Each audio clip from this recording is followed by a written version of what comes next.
Salut à tous, aujourd'hui on se retrouve sur Onyx, on va vous faire un nouveau format de vidéo, donc on va présenter et tester des chaussures. Et aujourd'hui c'est au tour de la nouvelle Pegasus de chez Nike, la 35.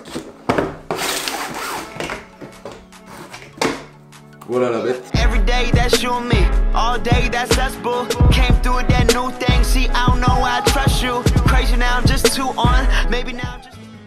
Donc plus la peine de vous présenter la gamme Pegasus, c'est le best-seller de Nike, je pense que tout le monde connaît. Donc ensuite cette 35, elle correspond à tous les coureurs, du débutant au coureur aguerri. Puis elle est assez polyvalente, donc on peut utiliser sur moyenne et longue distance. Ensuite au niveau de la grosse nouveauté, c'est que maintenant on a une semelle Air Zoom sur toute la longueur de la chaussure. Et on va comparer avec la Pegasus 34, qui n'a qu'une semelle Air Zoom partiellement sur la semelle. Donc en fait ça va vous apporter un meilleur amorti, un meilleur confort. Donc en plus du confort, ce qu'on a maintenant, c'est un talon biseauté avec un col qui remonte, ce qu'on n'a pas sur la Pegasus 34. Donc personnellement, moi je cours avec et je trouve qu'avec la 35, on a vraiment un meilleur maintien au niveau du talon, c'est vraiment agréable de courir avec. Je pense que c'est vraiment une bonne amélioration. Et en plus le fait que le col soit assez remonté, on n'a plus d'ampoule au-dessus des talons, ça c'est vraiment cool parce que ça arrivait assez souvent et c'était assez gênant d'ailleurs. Autre différence au niveau du poids, on est sur 257 grammes pour la 35 contre 271 sur la 34, c'est une légère amélioration de la part de Nike.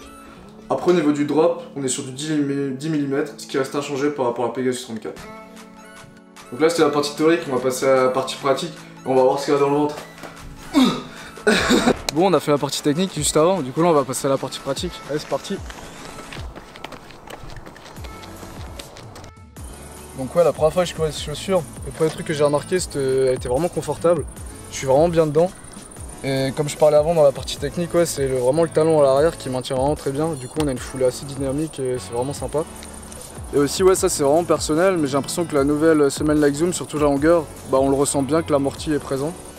Après au niveau du design, je trouve qu'aujourd'hui c'est vraiment important d'en parler parce que c'est vraiment un truc qui nous fait choisir une chaussure.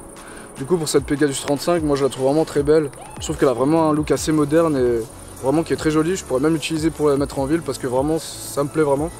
Et ce talon à l'arrière, je trouve que ça donne un effet assez dynamique, ce qui est vraiment cool dans une chaussure aussi. Du coup moi ces chaussures j'utilise pour mes footings, mon entraînement quotidien, parce que je suis vraiment bien dedans.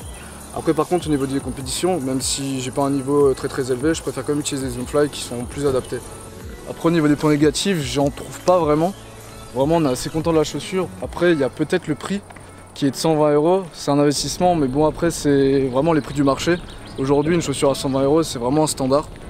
Du coup nous chez Onyx on utilise la Pegasus 35, même si on n'a pas tous le même niveau. Et peut-être vous serez amené à découvrir les autres membres dans une prochaine vidéo. On espère que cette petite vidéo vous a plu. Nous ça nous a fait plaisir de la faire et de partager ça avec vous. Et si vous avez la Pegasus 35, n'hésitez pas à donner votre avis aussi dans les commentaires, ça nous intéresse. Et aussi n'oubliez pas de vous abonner à notre chaîne YouTube.